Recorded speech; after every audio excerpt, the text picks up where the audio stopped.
Hello everyone. जतिजनाले पनि blind date हेर्नुभएको छ उहाँले चाहिँ मलाई टप मोडल भनेर चिन्नुहुन्छ है। मलाई धेरै कमेन्ट्सहरू आउँछ कसरी टप मोडल भयो के भनेर हैन। मेरो जर्नी चाहिँ स्टिल गोइङ अन छ हैन। मैले मेरो स्ट्रगलको फेजहरू, मेरो जुन अहिले मैले गरिरहेको छु कामहरू हैन, सबैहरूसँग म बिस्तारै सेयर गर्दै जानेछु। मैले रिसेन्टली एउटा पेजेन्ट गरेको थिएँ, मिस नेसनल नेपाल भन्ने चाहिँ। यो चाहिँ मेरो जर्नी हो पेजेन्टको। त्यसको लागि चाहिँ अब अडिसन दिएर त्यसपछि सेलेक्ट भएको थिएँ। अनि त्यसपछि मैले चाहिँ एक्सपिरियन्सको लागि चाहिँ हैन कस्तो हुन्छ भनेर गरेको थिएँ। यस, आई एम टप मोडल। हजुरहरूको लागि त टप मोडल नै हो म।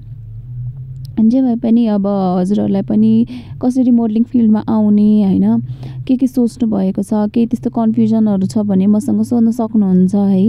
म त्यो रिलेटेड भिडियोहरू चाहिँ फेरि बनाउने छु हैन।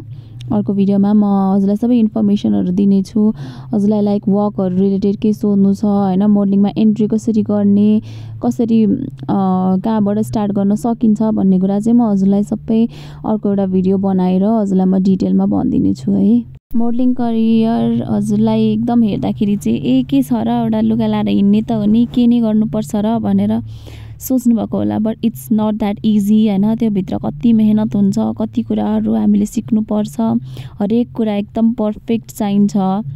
त्यही भएर त्यो भित्र कुराहरू नबुझेसम्म हजुरलाई थाहा नै हुँदैन कि जति देखिन्छ बाहिरबाट त्यति सजिलो चाहिँ हुँदैन हैन। तर सकिन्छ, नसकिने कुरा केही पनि छैन। हजुरले मेहनत गर्दै जानुभयो भने, सिक्नुभयो भने हैन, मजाले सकिन्छ क्या, गर्न नसक्ने केही छैन। त्यसको लागि क्राइटेरियाहरू भन्दाखेरि पनि अब हजुरमा चाहिँ एबिलिटी हुनुपर्छ हैन, केही सिक्ने आर्ट हुनुपर्छ। त्यो भएपछि त हजुर मजाले गर्न सक्नुहुन्छ हैन।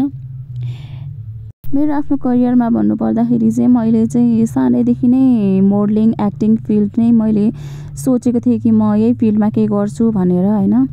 अनि त्यसले गर्दाखेरि नै मैले पेजेन्टबाट स्टार्ट गरेर अनि रनवे सोजहरू गरेर बिस्तारै बिस्तारै एक्टिङ फिल्डमा आएँ। अनि सर्ट मुभी अनि अफकोर्स ब्लाइन्ड डेट हजुरले हेर्नु नै भयो होला हैन। त्यही हो मेरो करियर चाहिँ। यसरी नै अहिले अब स्ट्रगलिङ पनि गरिरहेको छु मैले। अब आफ्नो मेहनत गर्दै जाने हो। सक्सेस जसरी पनि पाइन्छ एक न एक दिन हैन। हार चाहिँ मान्नु भएन। हजुरले कन्टिन्युटी मेहनत चाहिँ गरिराख्नुपर्छ। त जसरी पनि सक्सेस हुन्छ के।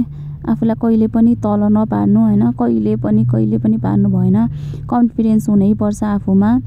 केही गर्ने हजुरको त्यस्तो आर्ट छ भने नि हजुर त्यो गरेरै छोड्नु पर्यो क्या। त्यतिको जिद्दी हुनुपर्छ आफ्नो करियरको लागि लिएर हैन, आफ्नो एम्बिसनलाई लिएर। जबसम्म हजुर जिद्दी बन्नुहुन्न तबसम्म तपाईले केही पाउन सक्नुहुन्न। एकचोटि लडिन्छ, दुईचोटि लडिन्छ, ठिक छ, फेरि ट्राई गर्ने, फेरि उठ्ने, फेरि हिँड्ने, के भयो त, गर्दै जाने हो कि। मेहनत गर्यो भने न फल पाइन्छ। मेहनत बिना सुती बसी एकचोटि भएन भन्दैमा हुँदैन। त्यही भएर हार नखानु। सो म हजुरलाई नेक्स्ट भिडियोमा भेट्छु।